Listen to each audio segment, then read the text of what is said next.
जय माता दी दोस्तों। स्वागत है आपका द कल्ट ऑफ रेसलिंग में। सो आशा करता हूँ कि आप सब अच्छे होंगे अपने माँ बाप के साथ। आज के वीडियो में हम बात करने वाले हैं ब्लड लाइन के बारे में। देखिए, ब्लड लाइन में बहुत से मेंबर आपको देखने को मिल चुके हैं। अगर हम ब्लड लाइन के मेंबर्स की बात करें तो head of the table the tribal chief Roman Reigns number 1 पर आते हैं। उसके बाद जिमी उसो, जे उसो, सोलो सिकोआ। तो ये चार मेंबर अभी आपको फिलहाल ब्लड लाइन में देखने को मिल रहे हैं जो कि एक्चुअल ब्लड है। यहाँ पर मैं सैमी ज़ेन का नाम नहीं लेना चाहूँगा बिकॉज वो एक एक्चुअल ब्लड नहीं थे। तो अब अपडेट यह है कि ब्लड लाइन में कुछ और मेंबर्स इनके शामिल हो सकते हैं। और अब वो उनके नाम अभी पता नहीं है, बट आई थिंक कहीं ना कहीं ये स्टोरी बहुत आगे तक चलने वाली है। उसी बारे में आज बात करने वाले हैं। छोटी सी वीडियो है, तो प्लीज़ आप अंत तक बने रहें हमारे साथ और हमारे channel the cult of wrestling को सब्सक्राइब कर लीजिए डब्ल्यू डब्ल्यू से रिलेटेड न्यूज़ पाने के लिए। दोस्तों शुरू करते हैं इसके साथ कि देखिए, क्राउन जूल में रोमन रेंस का मैच होने वाला है एलए नाइट के अगेंस्ट, और जिसमें कड़ी उम्मीदें हैं, कड़े चांसेस हैं कि रोमन रेंस इजीली तरीके से अपना टाइटल को रिटेन कर लेंगे, अपना W W undisputed universal title को, और एलए नाइट को बुरी तरह से क्रश कर देंगे, उन्हें हरा देंगे। क्योंकि अब पॉसिबिलिटी देखा जाए तो इस मैच की हाइप बनने लगी है। जी हाँ, क्योंकि देखिए मैं बता रहा हूँ आपको, ट्रिपल एच को पता था ये मैच अच्छा हो सकता है, बट इसकी हाइप इतनी जल्दी बन नहीं सकती। क्योंकि अगर आप प्रोमो सेगमेंट में भले ही एले नाइट को एक आउटस्टैंडिंग रूप में दिखाया जा रहा हो, फैंस जितने भी हैं डब्ल्यू के, डब्ल्यू यूनिवर्स है जो एले नाइट को स्ट्रांगली सपोर्ट कर रहा हो रोमन रिंग्स के अपोजिट, और रोमन रिंग्स तो एज अ हील करेक्टर है ही है, तो एले नाइट को एज अ बेबी फेस दिखाया जा रहा है। और आई थिंक कहीं ना कहीं उस लेवल का बेबी फेस दिखाया जा रहा है जैसे कि जस्ट लाइक जॉन सीना ने एले नाइट को रिप्रेजेंट किया था फास्ट लेन में, और रोमन इसके सामने भी। क्लियर कट अब एले नाइट और रोमन रिंग्स की जो सेगमेंट है उसको इंटरेस्टिंग बनाने के लिए ट्रिपल एच क्या कर रहा है, वॉर दिखा रहा है, रोमन रिंग्स पर अटैक दिखा रहा है जिस तरह उन्होंने दिखाया।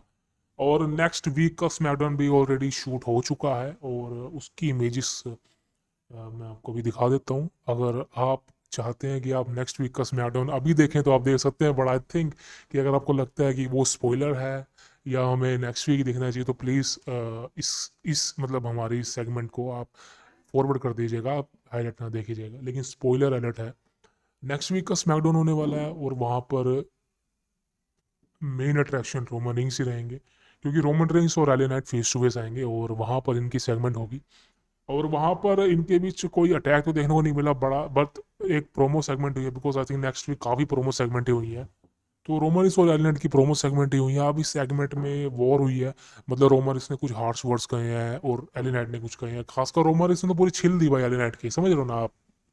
एलिनेट का जो ये है ना, इसको पूरी तरह से छिल दिया रोमरिस ने। और क्लियर कट है कि रोमरिस और एलिनेट के बीच इस मतलब इवेंट से पहले लास्ट स्मैकडाउन में कोई ब्रोल वगैरह या कोई अटैक वगैरह देखने को नहीं मिला।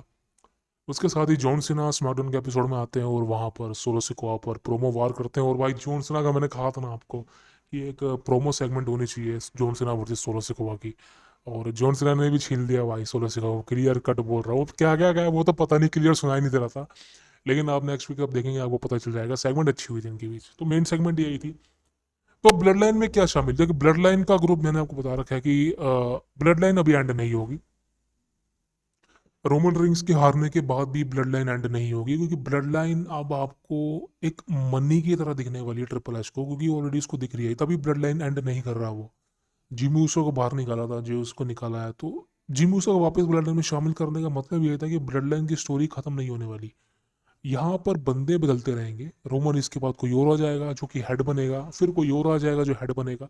तो इसी तरीके से ये चीज़ चलती रहेगी, सेम लाइक अदर कंपनीज में जो ग्रुप्स हैं। तो ब्लड लाइन कभी भी मतलब खत्म नहीं होने वाली है। रोमन इसके बाद कोई और बंदा आएगा, फिर कोई और आएगा, और कुछ फीमेल रेसलर भी इस ग्रुप में शामिल हो सकता है। क्योंकि रेसलमेनिया 39 में आप क्लियर कट मान लीजिए कि Roman rings versus Cody Rhodes का ही मैच होगा, कोई चांसेस है ही नहीं किसी और के। किसी और के आप रॉक का नाम ले रहे हैं भाई साहब, रॉक नहीं आने वाला, मैं आपको क्लियर कर चुका हूँ वीडियोस में। Rock is not advertise WrestleMania 40, clear cut बोल रहा हूँ। और वो सिर्फ एक हाइप होती है। हाइप क्या होती है, रोक ने आना था, अपना थोड़ा पब्लिसिटी करनी थी, खत्म। लेकिन अब रेसलमेनिया 40 के मेन इवेंट में रोमन वर्सेस कोडी पार्ट 2 होगा, और वहां पर कड़ी उम्मीदें हैं। जी हाँ, बहुत कड़ी उम्मीदें हैं कि रोमन रेंस फाइनली डिथ्रोन हो जाएंगे कोडी रोड्स के हाथों और अपने टाइटल को हार जाएंगे। क्लियर कट बोल रहा हूँ, वहां पर उम्मीदें हैं। अब उम्मीदें क्यों हैं? उम्मीदें होने का कारण यही है कि भाई आप अभी आप क्या देख रहे हैं ब्लड लाइन में? ब्लड लाइन की कोई स्टोरी है ही नहीं अभी फिलहाल।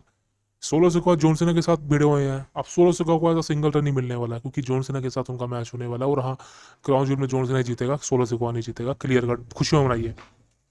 उसके बाद जिमी ऊसो सिंगल रन अलग स्टोरी दे रहा है, जे ऊसो अलग दे रहा है। तो ब्लड लाइन की स्टोरी आप समझ सकते हो कि चल तो रही है लेकिन उस लेवल पर इंगेजमेंट नहीं है, इंप्रेशंस नहीं है, थम आउट नहीं है कि लोग आप मतलब उस ग्रुप को एंजॉय कर सकें जैसे कि लास्ट ईयर था। तो धीरे धीरे ब्लड लाइन की स्टोरी तो एंड हो चुकी है। आप इसके जो प्लेयर्स हैं वो भी सोलो रन दे रहे हैं, सिंगल रन दे रहे हैं। तो रोमन रिंग्स की टाइटल हारने के बाद ये स्टोरी और अच्छी बन जाएगी। क्यों? क्योंकि अब जो मेन जो डब्बा था ना टाइटल का, वो टाइटल का डब्बा हट जाएगा। अब टाइटल का जब डब्बा हटेगा तब रोमन रेंस खुल के सामने आएगा, ब्लड लाइन में इंक्लूड है। समझ रहे हो ना मेरी बात को? अभी तो वो टाइटल में इंक्लूड है। क्योंकि आप खुद सोचिए कि ब्लड लाइन की स्टोरी कहाँ तक थी? समर स्लैम तक थी, जो उसो था लास्ट। उसके बाद ब्लड लाइन की स्टोरी खत्म हो चुकी है। रोमन रेंस इंटरफेयर नहीं कर रहा, ना कोई मजा आने वाला है, ना कोई अपनी स्टोरी बनाने वाला है रोमन रेंस, बिकॉज कुछ है ही नहीं। इसलिए रोमन रेंस को क्राउन जूल में लाया गया, अपोनेंट एले नाइट को रखा गया क्योंकि अब वो टाइटल डिफेंड करेगा नए अपोनेंट के खिलाफ। सेम लाइक ये रेसलमेनिया तक चलने वाला है। रोयल रंबल में अलग होगा, फास्ट लेन कह रहा हूँ, एलिमिनेशन चेंबर में अलग होगा और देन रेसलमेनिया में है ही। तो अब रेसलमेनिया तक रोमन रिक्स और ब्लड लाइन में कोई सेगमेंट देखने को नहीं मिलने वाली। रोमन रिक्स झाड़ लगाते थे वो भी देखने को नहीं मिलने वाली। और रोमन रिक्स और ब्लड लाइन की स्टोरी नहीं आगे बढ़ने वाली बिकॉज अब ब्लड लाइन के सारे प्लेयर्स अपनी अलग रन बनाएंगे। जिमी उसो जे उसो के पीछे निकल जाएगा, क्लियर कट रेसलमेनिया मैच होने वाला। सोलो सिकोआ का एक अलग डायरेक्शन निकल जाएगी। लेकिन ये चारों है एक साथ, समझ रहे हो? ये तीनों सॉरी, ये तीनों है एक साथ, रोमन, जिमी और सोलो। पॉल हेमंत तो आई वाइज मैन। तो देखा जाए तो इनकी स्टोरी कहीं ना कहीं रुक सी गई है, सिमट सी गई है। तो अब रोमन रिस का टाइटल हारना बहुत जरूरी हो गया है, बहुत जरूरी। क्योंकि अगर रोमन रिस टाइटल नहीं हारता तो क्लियर कटर ऐसे महीना 41 तक वो टाइटल नहीं हारेगा। और एक साल तक डब्ल्यूडब्ल्यूई कंपनी क्या दिखाएगी? नए नए अपोनेंट दिखाएगी। अपोनेंट किसको दिखाएगी? एली नाइट के बाद कौन सा अपोनेंट बचता है रोमन के लिए? कोई है? कोई भी नहीं है, कोई भी नहीं है। तो आप समझ सकते हैं कि रोमन रिस का टाइटल रन खत्म हो चुका है। रोमन रिस टाइटल हार भी जाता है, आज भी अगर वो टाइटल हार जाता है कोई बड़ी बात नहीं होगी उसमें, शौक नहीं होगा, बिकॉज उसका बनता है हारना, ठीक है ना? ओवर करना नए सुपरस्टार को बनता है जैसे कि कोडी रोड्स। सो रोमन रिस रेसलमेनिया 40 में क्लियर कट चांसेस हाई है कि रोमन रिस फाइनली हारने वाला है। और उसके बाद रोमन रिस पूरी तरह से स्टोरी में इंक्लूड होगा ब्लड लाइन की। तब रोमन रिस और सोलो सुकोआ की स्टोरी लाइन चलने वाली है, मेन हाईलाइट ही होने वाली है। और आई थिंक इनके बीच ही मैच होगा जो भी होगा। फिर पॉल हेमन आएगा। पॉल हेमन भी मेरे को लग रहा है कि शायद, कंफर्म न्यूज तो बता रहा हूँ, पॉल हेमन रोमन इसको सोलो सिकोआ के लिए बिट्रे करेगा। क्लियर कट बोल रहा हूँ क्योंकि सोलो सिकोआ और पॉल हेमन, आप समझ सकते हैं दोनों की जोड़ी दिख रही है हमें। जॉन सीना के सामने भी सोलो सिकोआ के साथ पॉल हेमन खड़ा था। तो आप समझ सकते हैं कि दोनों की जोड़ी कितनी ज़्यादा ज़रूरी है कंपनी के लिए। और ये कहीं ना कहीं डेस्टिनी क्रिएशन होने वाला है बिकॉज पॉल हेमन बिट्रे करेगा रोमन रिस को सोलो सिकोआ के लिए, जस्ट लाइक उसने ब्रॉक लेसनर को बिट्रे किया था रोमन रिस के लिए, बिकॉज नए टैलेंट की जरूरत थी। तो ब्रॉक की जगह ली रोमन ने, अब रोमन की जगह लेगा सोलो। तो पॉल हेमन की गड्डी ऐसी चलती रहेगी इधर उधर। तो रोमन इसका टाइटल हारना क्लियर कट है। रेसलमेनिया के बाद ही मेन हेडलाइन स्टोरियां बनेंगी, ब्लड लाइन में मजा आएगा। लेकिन उस वक्त ब्लड लाइन में बहुत नए मेंबर शामिल होने वाले हैं क्योंकि भाई इनकी फैमिली बहुत बड़ी है। नाम तो मेरे को नहीं पता, आटू वाटू नाम है इनकी फैमिली के। लेकिन इनकी फैमिली बहुत बड़ी है, कभी कोई मेंबर आया कभी कोई मेंबर आएगा। लेकिन रोमन इसके जाने के बाद ही सब होगा बिकॉज रोमन जैसे चला जाएगा उसका डब्ल्यूडब्ल्यूई में रन एक्चुअली खत्म हो जाएगा कुछ सालों बाद। तो क्लियर कट है वो। उसके बाद ब्लड लाइन की स्टोरी आगे बढ़ेगी और मेरे को ऐसा लग रहा है कि ब्लड लाइन का जो हेड बनेगा वो सोलह सिकवा बनेगा। और जिमी उसो उसका एक समझ लो हैंड टोस्ट होगा। हाँ, जैसे कि रोमन का हैंड टोस्ट था जे उसो। सो कहीं ना कहीं स्टोरी तब बनेगी। लेकिन रोमन इसका रेसलमेनिया 40 में टाइटल बचाना बहुत बहुत ज़्यादा मुश्किल है दोस्तों। तो क्लियर कट है कि वहाँ पर कोडी रोड्स फाइनली डिथ्रोन कर देगा रोमन इसको। और उसके बाद ही ब्लड लाइन की स्टोरी में कुछ नए मेंबर्स ऐड होंगे और क्लियर कट होने वाले करीबन 3 से 4 मेंबर ऐड होंगे। और ये ग्रुप इसी तरह से फ्यूचर में काम करता रहेगा, कंपनी के लिए मनी अर्न करके देता रहेगा।